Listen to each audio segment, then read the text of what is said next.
Happy cuan sobat investor semuanya, baik pada hari Jumat tanggal 2 Juli 2021 saya akan update ya informasi market ya. Kali ini saya akan menggunakan charting trading view, kemudian saya akan menggunakan salah satu sistem algoritma trading berbasis AI atau artificial intelligence atau kecerdasan buatan.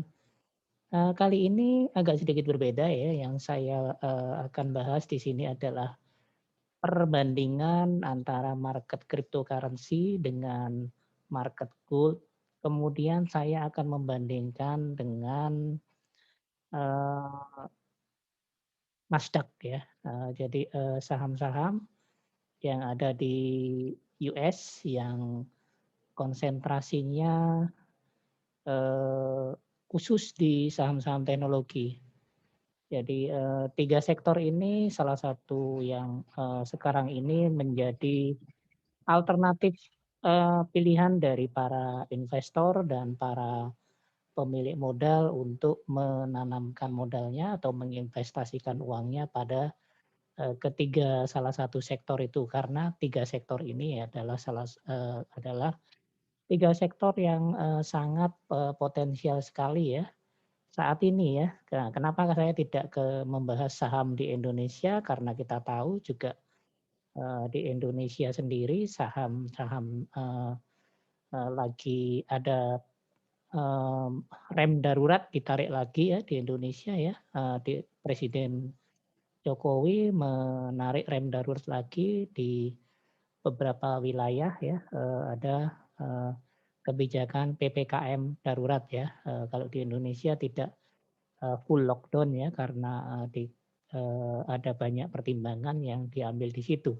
Sehingga, sektor, saham di Indonesia juga akan mengalami dampaknya dan, kemarin sudah saya bahas ya, sebenarnya IHSG ini sudah mencapai, titik pembalikan arah ya, sudah berada di zona 6.000 tetapi kembali lagi terhambat ya, hanya ada beberapa saham di sektor consumer good ya salah satunya yang masih, cukup prospek dan juga saham-saham teknologi.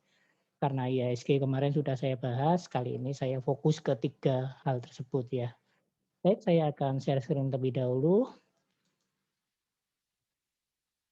Ini sudah terlihat ya, saya akan pertama saya tampilkan adalah market cryptocurrency ya, dalam hal ini adalah, BTC ya yang saya akan tampilkan di sini.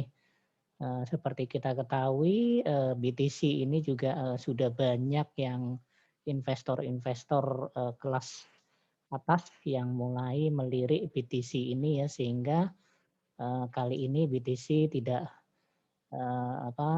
pergerakannya juga, sangat dipengaruhi ya, market cap-nya juga meningkat drastis, khususnya untuk BTC dan, sektor cryptocurrency ya.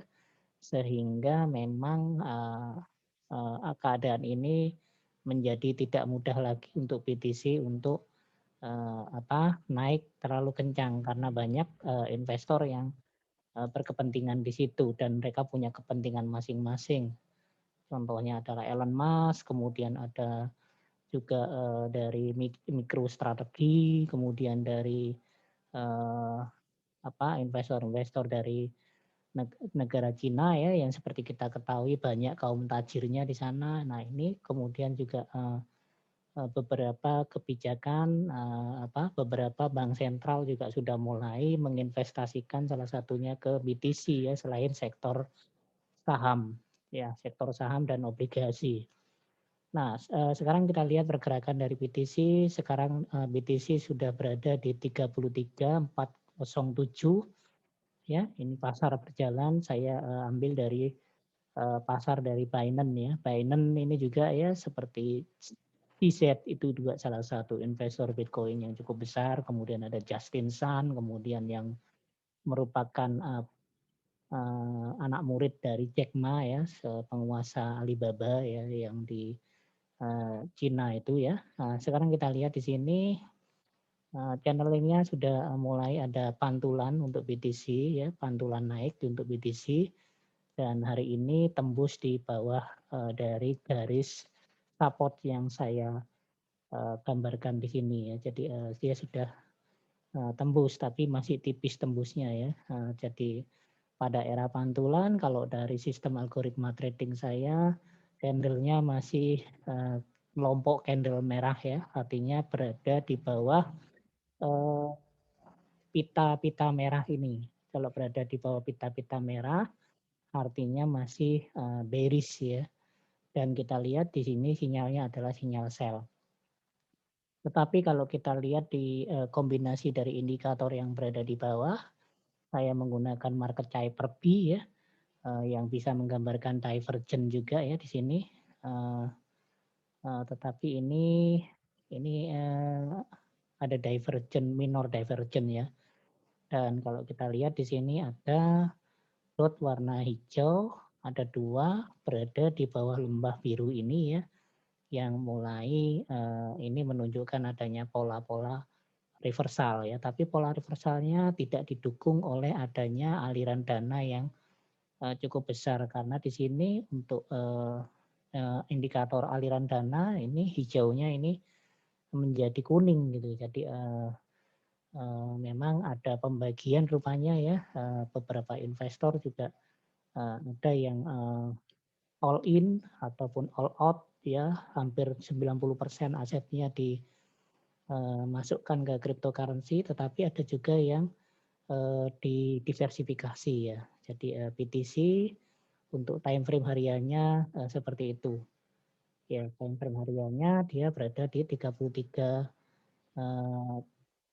352 ya, tadi 407. Nah, ini saya kira dia akan bertahan di zona ini ya sampai dengan zona 37, 33 sampai 37 itu dalam jangka waktu lama ini. Jadi bulan Juli yang diharapkan itu adanya adanya tren ya, sepertinya juga trennya juga agak sulit terjadi ya. Agak sulit terjadi selama masih pergerakannya mungkin bergeraknya di kisaran 33 sampai dengan 37 dan paling banter bisa di 37 sampai dengan 40.000. Jadi BTC akan bergerak lama di sana ya. Kecuali memang ada beberapa berita-berita yang bisa mengubah secara drastis pergerakan modal dari cryptocurrency ke dari sektor lain ke cryptocurrency ya. Jadi seperti itu. Tapi sebenarnya kalau kita lihat ini ya, charting untuk BTC ini sangat bagus sekali ya. Berupa hyperbolik ya, hyperbolik, naik turun, naik lagi turun, hyperbolik seperti ini sangat bagus. Dan kemarin memang ada dump besar-besaran ya untuk BTC sehingga sejak ini selnya terbentuk ya sejak 17 Mei ya. 17 Mei kemarin itu adalah akibat salah satu ulah dari miliarder muda di dunia bernama Elon Musk ya. Tapi dengan langkahnya yang itu maka menyebabkan dump dan sampai sekarang BTC belum balik lagi ya. Nah, itu karena banyak kepentingan yang kemarin sudah saya bahas di video-video saya yang berikutnya. Kemudian ini cryptocurrency cukup ya diwakili oleh BTC ya. Saya kemudian akan masuk ke pasar gold ya. Untuk gold ya, mana yang lebih baik ini dari ketiga ini ya. XAU, XAU adalah pasar dari gold. Kemudian di sini ada sektor berjangka ya. Saya pilih salah satu saja. XAU versus USDT, bisa kita lihat untuk gold pun juga ada setelah kemarin bisa mencapai di 2000-an ya, kemudian ini ya sampai dengan 2066 kemarin di 7 Agustus 2020. Kemudian emas kembali lagi turun ya sampai di titik terendah kemarin di 1682 di titik terendahnya. Dan kemarin sempat naik lagi sejak tanggal 5 Mei itu ya kemarin saat cryptocurrency lagi di dump rupanya dimasukkan ke emas menjadi tren ya, di 1777 itu angkanya ya. Kemudian ada sinyal buy saat tanggal ini, kita lihat hubungannya ya. Jadi pada saat pasar cryptocurrency bidam atau turun besar-besaran, ternyata emas sebaliknya ya, ada sinyal buy di sini. Berarti aset di cryptocurrency itu dialihkan ke emas oleh para paus itu ya. Dan ini tanggalnya pas kan, tanggal 18 ada sinyal buy, kemudian sampai mencapai titik tertingginya di 1915 ya, tidak mencapai all time high-nya yang 2066, dan kemudian sejak tanggal ini tanggal 16 Juni ada sinyal bearish lagi. 16 Juni sampai dengan sekarang ya. Nah, sampai dengan sekarang itu ada sinyal bearish lagi ya. Jadi dia sudah mencapai titik terendahnya di kemarin sempat di 1749 ya, low-nya, low untuk periode bearish kali ini. Kalau low yang sebelumnya bisa lebih dalam lagi yaitu di ini di tanggal ini di tanggal 8 Maret 2021 itu di 1677. Jadi untuk emas kali ini sama ya kondisinya dengan pasar cryptocurrency ya, kondisinya dia lagi bearish ya. Tapi diperkirakan nanti di bulan Juni ini diperkirakan adanya tren ya, major trend. Jadi diperkirakan major trendnya itu bisa bisa bisa bullish, bisa bearish juga ya. Tetapi ada tren di situ, tidak seperti bulan Juni kemarin. Coba kita lihat ya, garis di bulan Juni itu.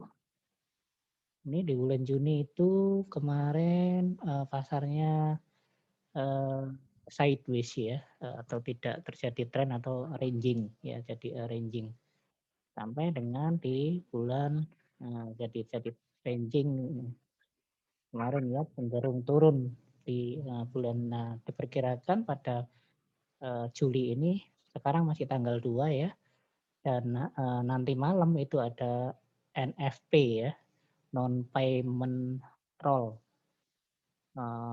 non farm payment roll ya.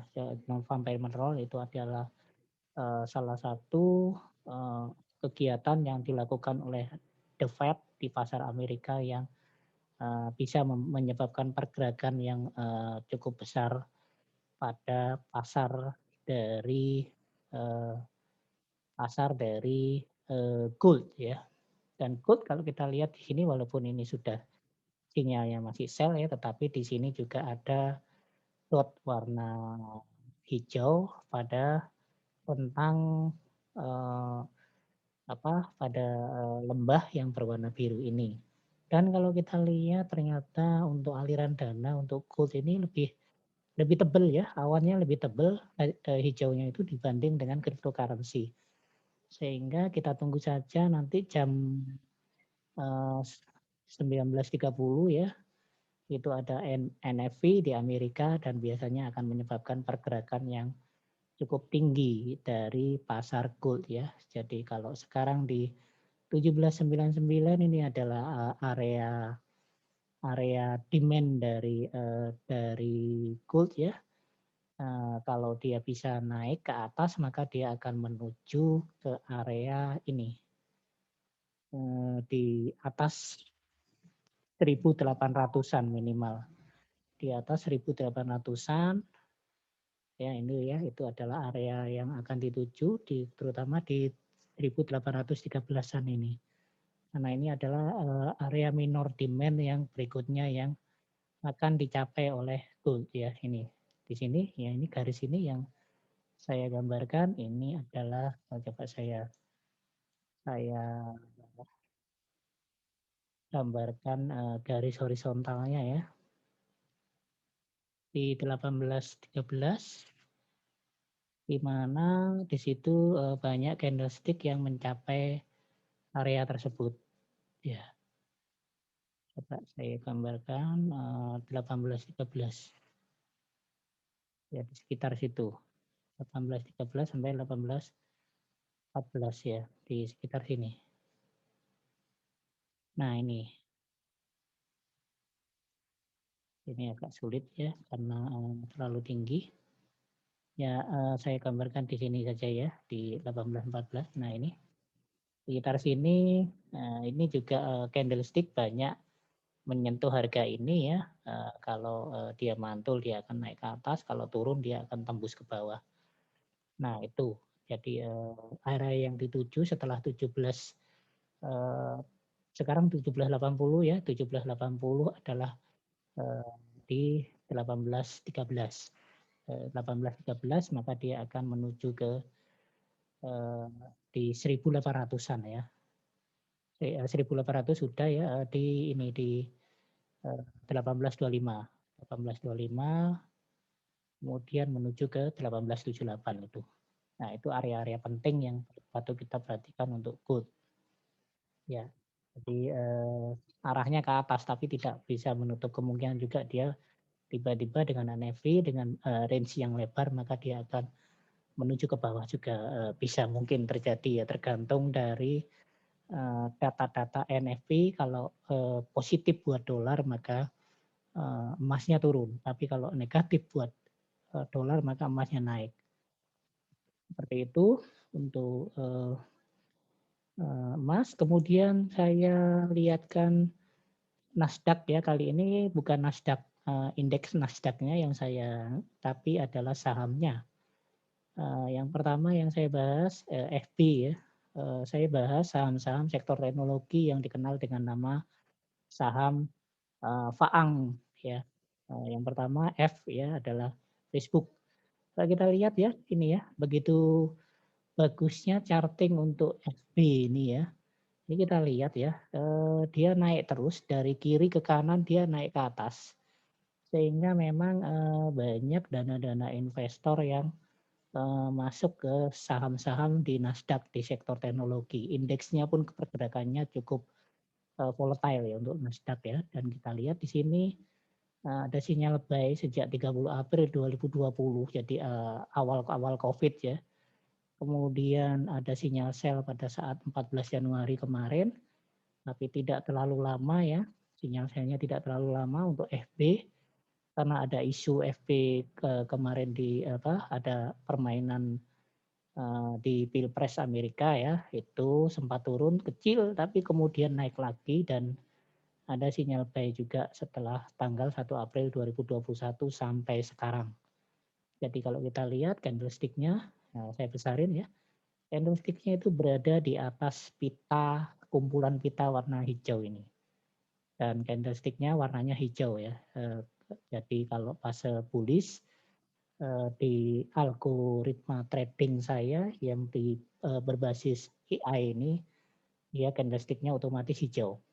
Naik turun pun selalu hijau karena dia pada fase bullish. Nah seperti itu. Jadi seperti itu ya. Nah, kalau di market taper ini, indikator market taper ini adalah indikator SMA, EMA ribbon ya. Jadi EMA, SMA, pita. Ya. Ini sudah ada dot warna merah dan ada dua berada di puncak ya. Di puncak puncak yang warna biru ini. Dan kalau kita lihat pergerakan dari uangnya ini tipis, tidak terlalu hijau. Itu. Jadi sudah kenaikannya memang FB sudah cukup tinggi. Tapi kalau kita lihat chartingnya ini sangat bagus sekali. Ya, pola-pola saham Nasdaq seperti itu. Kemudian sekarang saya lihatkan Faang ya, maka yang berikutnya adalah Amazon. Amazon, coba saya lihatkan untuk Amazon yang Nasdaq ya. Amazon. Nah ini AMZN. Ini juga AMZN bisa kita lihat ya. Kalau saya perkecil lagi, bisa kita lihat pergerakannya juga dari kiri ke kanan itu naik ya. Naik dan pola kenaikannya continue. Jadi selalu ada sinyal buy sejak sama ya 15 April pada awal COVID malah ada sinyal buy, kemudian ada pada September ada sinyal pada 22 September ada sinyal sell dan barusan saja sudah ada sinyal buy lagi di 18 Juni. Jadi untuk Amazon pun yang dimiliki oleh salah satu miliarder dunia juga Jeff Bezos ya yang memiliki mayoritas sahamnya ini juga naik drastis. Jadi kalau mau masuk ke saham-saham US eh, saham dengan kode FAANG itu sangat bagus sekali. Jadi kita lihat ya ini ada sinyal buy dan kalau di kita kita melihatnya secara helikopter ya maka ini adalah ada kenaikan rutin kontinu yang sangat bagus untuk investasi jangka panjang untuk Amazon ya. Itu seperti Amazon sama ya di situ kalau kita lihat juga ini sudah berada di di puncak ya. Puncak maka ada koreksi di situ sama seperti Facebook tadi. Sekarang di 3.490. Kemudian karena Faang ya Apple yang berikutnya. Setelah Amazon adalah Apple APL. Apple ya Apple Incorporation. Nah ini APL. Nah kita lihat juga ya Apple juga memiliki kemirikan yang sama dengan Faang. Faang lainnya ya ini kita lihat 2 Juni ada sinyal buy. Kemudian sempat ada koreksi di sini di 2 September sama ya koreksinya di September. Kemudian ada buy lagi di 30 Desember dan ada sell lagi di Maret ini.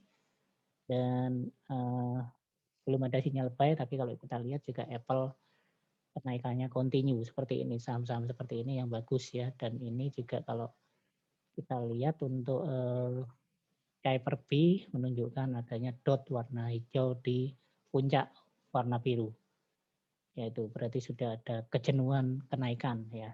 Tapi masih naik terus jadi kita lihatnya di pola yang lebih tinggi. Jadi kita melihatnya pakai helikopter ya. Pandangan helikopter sehingga kita bisa helikopter view tepatnya ya.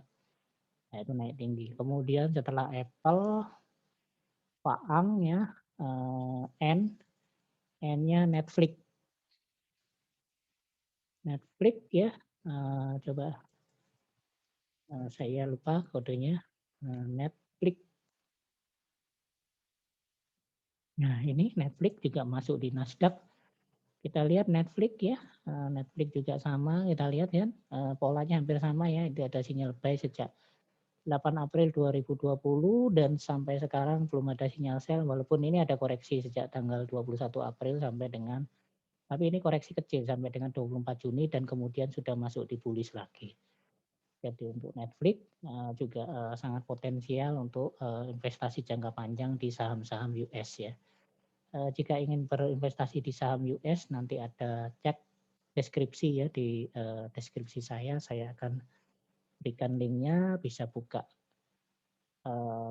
eToro. eToro sekarang ada pembatasan ya dan GoTrade ya. Nah, itu bisa dalam $1 saja sudah bisa berinvest di saham-saham US. Netflix, kemudian G-nya ya Faang, G-nya Google. Google ya, itu juga masuk alfabet ya Google.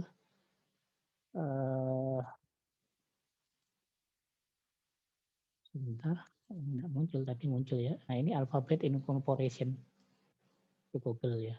Alphabet Incorporation ya untuk GOOG ya, GOOG. Nah kalau kita lihat Google itu juga sama, pola pergerakan sahamnya juga sama ya, itu hijau terus, ya hijaunya itu panjang sekali, kemudian ada sinyal buy. Ini ya sejak April itu pada saat COVID-19 awal itu buy. 29 Mei ada sinyal buy, ada koreksi sedikit di tanggal 4 September sama dengan berarti ya. Dan ada buy lagi di 4 November sampai sekarang. Ya, dan jauh berada di atas pita yang berwarna hijau ini. Jadi ini Google ini lebih bagus dibanding dengan Faang lainnya ya. Nah ini. Jadi naiknya continue bullish-nya bullish yang strong bullish ya, itu. Jadi seperti itu dan kalau kita lihat ini adalah aliran dananya di sini cukup besar di saham Google ya, karena Google ini menguasai sektor teknologi ya, tidak hanya fitur browser saja tetapi sudah banyak aplikasi yang dibuat oleh Google, termasuk juga hardware dan software yang berbasis Google. Itu yang bisa saya sampaikan ya. Jadi bisa kita bandingkan ya dari ketiganya mana yang lebih menarik menurut sistem algoritma trading berbasis AI ya, antara cryptocurrency, kemudian gold atau emas dan saham-saham teknologi di Nasdaq. Terima kasih. Happy cuan, salam sehat.